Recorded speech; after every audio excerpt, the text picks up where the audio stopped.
Hindi lamang karapatan ng kababaihan at pagtuldok sa karahasan ang ipinaglaban ng mga sumali sa isang flash mob sa Quezon City.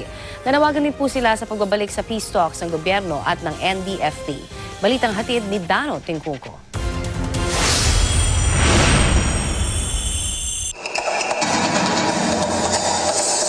Eksakto alas 4 ng hapon, ganito ang tagpo sa mall na ito sa Quezon City.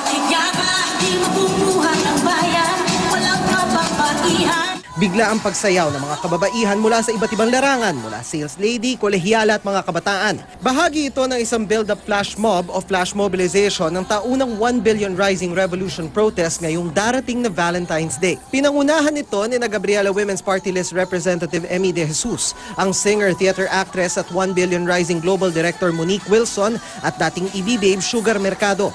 Nagmula ang 1 Billion Rising sa Vagina Monologues Project ng Tony Award-winning playwright na si Eve Ensler. Nakasentro ang pagkilo sa pagsulong ng karapatan at pagtuldok sa karahasan laban sa kababaihan. Ang panawagan natin to end violence against all forms of violence to women and children. Pero itong year na to, pang-5 year na, ang ating theme ay rise against exploitation of women and children. Pero ang panawagan din natin is rise for jobs, land, justice, and peace.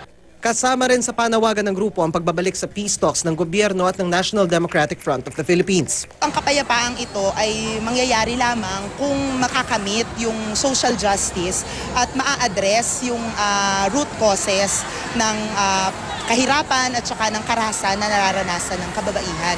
Sa kabila ng kahandaan ni Presidential Advisor on the Peace Process Jesus Doresa na ipagpatuloy ang peace process sa pamamagitan ng backdoor channel, paniwala ng Gabriela mas maigi pa rin daw ang formal na peace talks. Dano Tingkuko, GMA News.